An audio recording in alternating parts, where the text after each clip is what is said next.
All right, this is chapter 4. It's a social and emotional chapter for infants. Talk about several things, biological and environmental influences, attachment, childcare. So let's get into it. On the biological and environmental influences, something that's pretty interesting is that infants can actually pick up on a caregiver's discomfort. Basically, kids can pick up on the mother's stress response.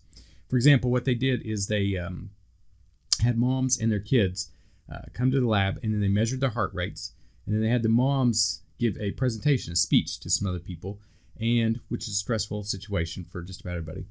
And then they gave the moms feedback. And so half the moms, they gave positive feedback. They were like, yeah, you did great on your presentation. And half they gave negatives, like, oh, that wasn't so great. It could have been better. They measured the mom's heartbeat, and then they put them back with their kids. The moms that got the negative evaluations, their kids' heart rate went up. So the moms, the negative evaluations, their heart rate went up. They're reunited with their kids heart rate goes up. So their kids are able to pick up on what the researchers suggest is that the kids, these infants, are picking up on the stress response of the mom. So it's pretty, it's hard. It's a difficult thing because what that's saying is that when you as a parent are experiencing stress, there's potential that your kids are also experiencing stress too, that you're essentially passing the stress on to them. So it's tough. Something you want to think about with your kids. Your stress can become their stress. So sometimes you're going to have to lighten up a little bit as a parent. Try to keep it light. Side note, this is a true experiment, what I just described. There was an IV, a manipulated independent variable. You had one group that got positive feedback, one group that got negative feedback, and then the DV, the dependent variable, was the heart rate for the babies.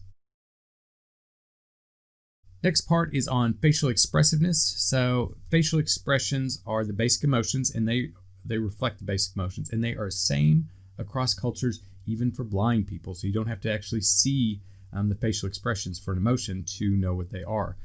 A psychologist that was pretty famous for looking into this is Paul Ekman. He went to New Guinea, and he saw that babies there have I think this was 60s maybe, had the exact same facial expressions as we have here. He also did work in what's called micro expressions. You may have seen there was a TV show called Lie to Me, and he was the basis for that show. Yes, blind babies, they have the exact same facial expressiveness. All of this is going to say that the basic emotions and the expressions for those emotions for babies, for infants, are innate for most people. So they're biological, meaning that you are born with the ability to display these emotions like joy, sadness, fear, and surprise. It's cross-cultural. Basically, all cultures do it on these early emotions. These first emotions there are in the first 6 months of life. So we have surprise, interest, joy, anger, sadness, fear, disgust. Basically, you're almost born with those. They're innate. The next ones that come up are the self-conscious emotions, and these develop later in infancy, probably after the first year. So you have jealousy, empathy, embarrassment, pride, shame, and guilt. These are the self-conscious emotions. I'll say them again. Think about these. There's a difference between these emotions and the first ones I described. Jealousy, empathy, embarrassment, pride, shame, and guilt. Think about it for a second, even if you need to pause the video. What do you think is the difference between those emotions and the primary emotions that you have that are innate? Think about that for a second. Basically, what do you need to have those secondary emotions?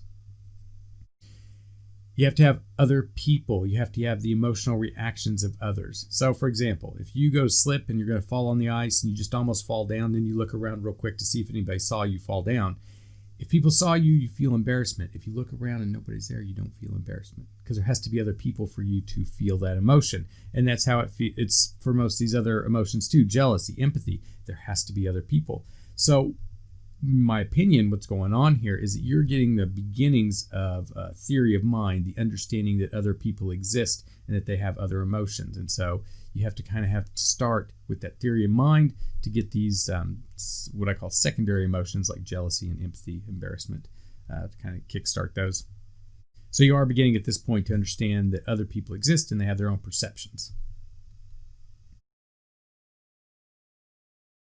Also, yes, at 12 months, the brain and the cognitive development is progressing, and so you have basically the brain to express those emotions. When Leif was 12 months, he definitely had all of those early emotions, the joy, sadness. I saw them all the time. And then by 18 months, I did start seeing things like pride. He would be happy when he completed a task. And now he's not real big on jealousy, but he has a certain shyness about him sometimes, a little bit of embarrassment. So yes, he's definitely has an understanding of other people. So why would we be talking about this? The important part about this is that these expressions, these facial expressions, are a way of communication. This is how babies basically talk to you because they don't have words. They don't have language. They can't express it in words. So you have to interpret their emotions to understand what they're communicating. You're also communicating with them emotionally. So when they laugh, you laugh. And this is called reciprocal or synchronous. The idea that they're laughing, you're doing it at the same time. It's a back and forth. And again, I talked about this in another chapter, the idea that you are showing them how to go back and forth, almost having a conversation with them. Another way that they communicate that we'll get into on the next slide is crying.